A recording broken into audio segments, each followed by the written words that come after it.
a la beta oxidación, y si los primeros 8 carbonos no tienen insaturación, se van a separar 2 aquí, otro ciclo, 2 más, y otro ciclo, 2 más.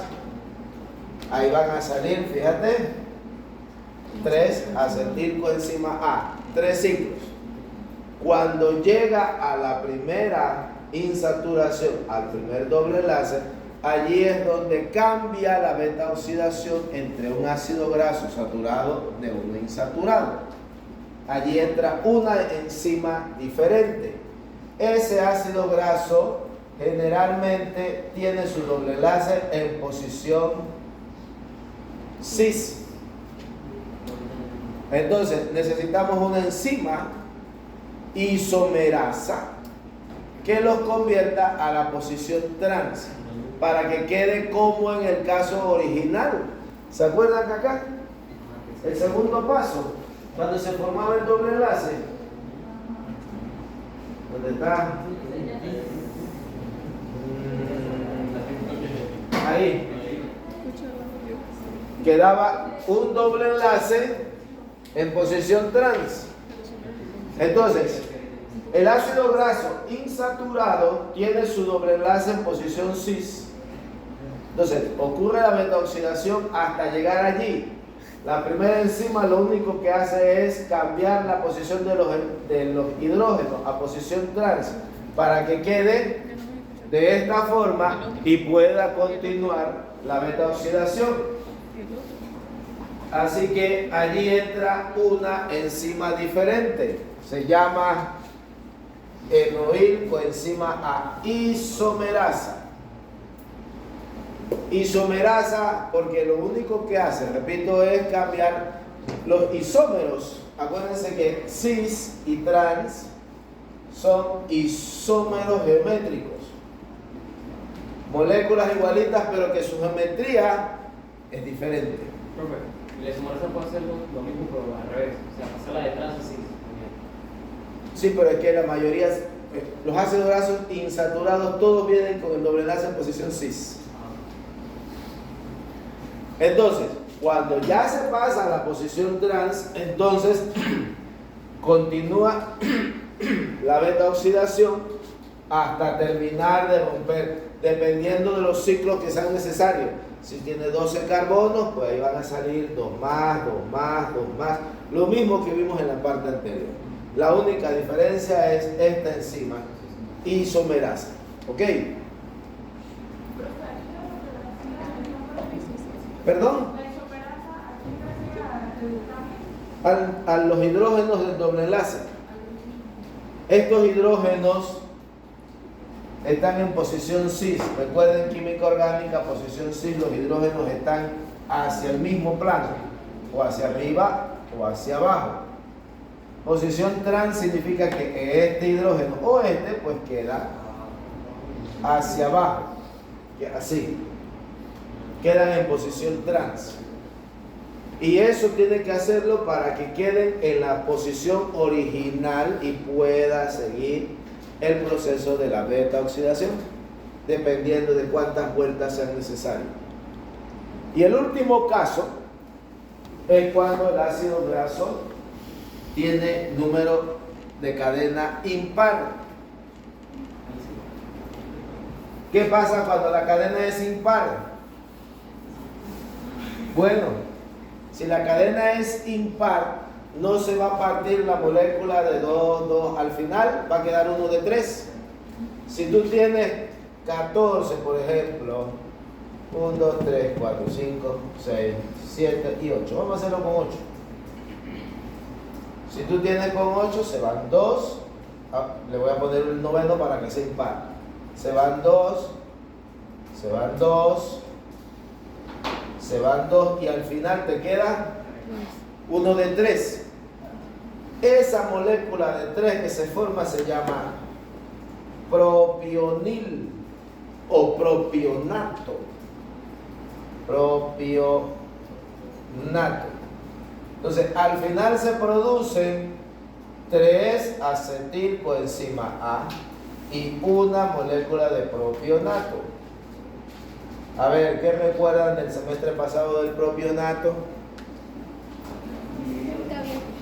No, pues.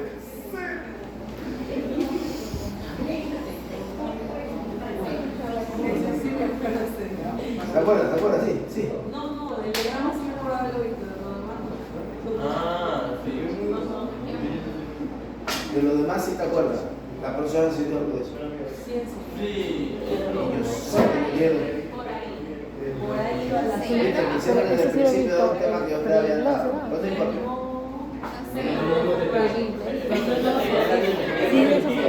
Bueno, la cosa es que el propionil se va a unir con la coenzima A. Aquí no voy a profundizar.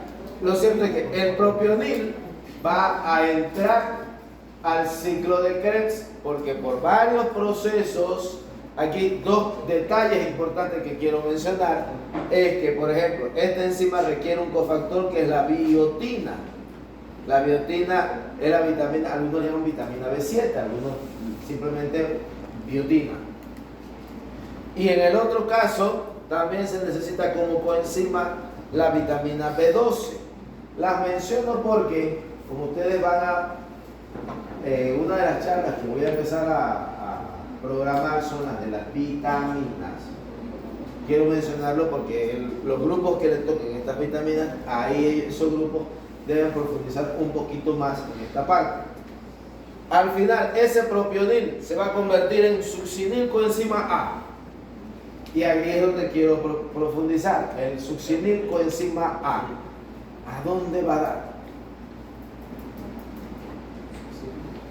Succinil coenzima A.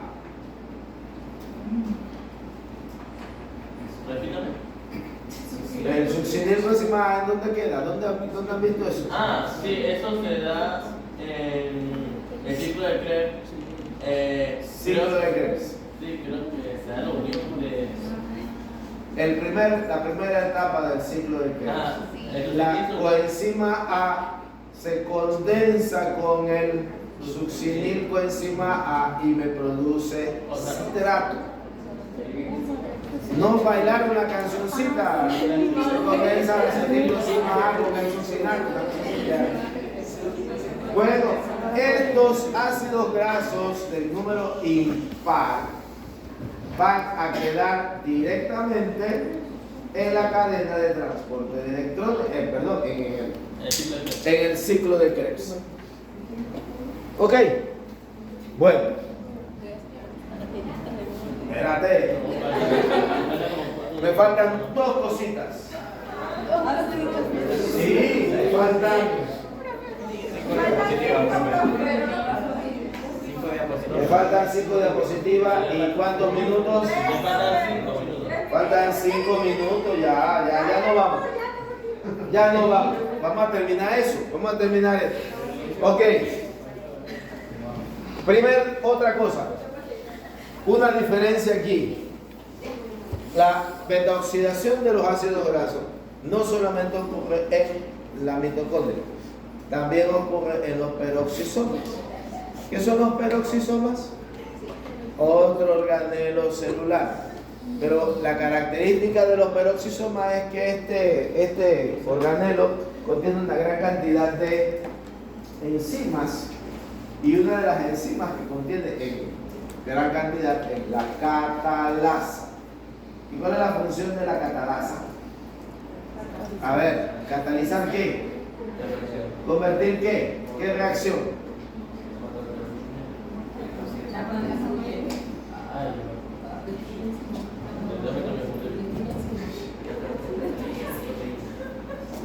El peroxisoma, esa es una de sus características, de sus propiedades.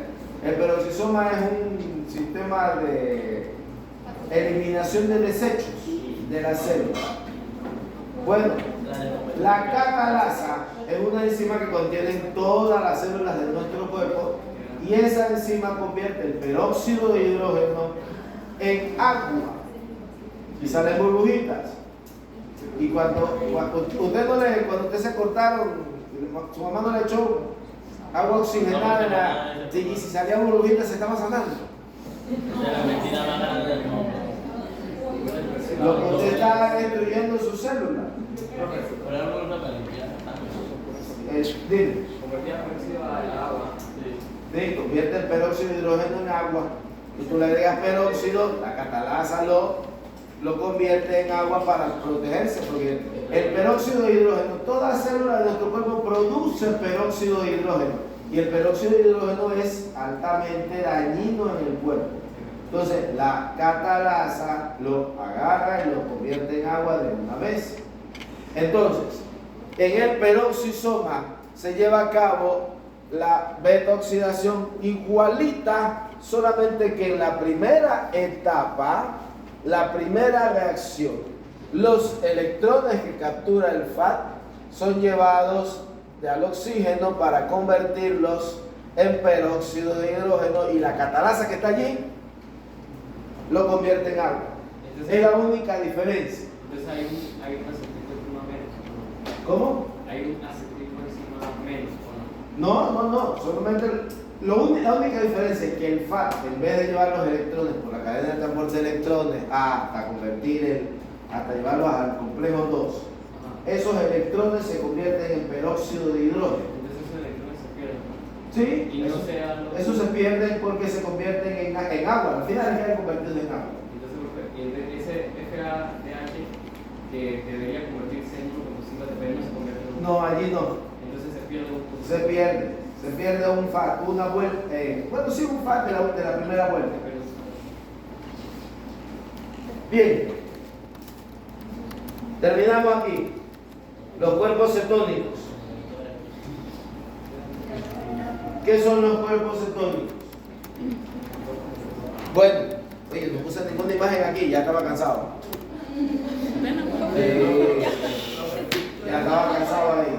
Usted no puede trabajar con cansancio. Sí, no, y entonces, ¿a qué hora trabajo yo esto? Usted dijo que no. En la madrugada. Había dicho que no lo hizo. No, un anexo, porque si se dan cuenta ese es el material que les envié desde la vez pasada. Bueno, los cuerpos cetónicos, ¿qué pasa con ellos? Son estas sustancias acetona, acetoacetato y la hidroxibutirato. Esas sustancias se producen cuando hay poco oxígeno, cuando en el ciclo de Krebs no hay carbohidratos. Por ejemplo, que usted está a dieta, usted no está comiendo, no está ingiriendo carbohidratos. Entonces, a las finales se produce el piruvato, pero hay poco acetilcoenzima A.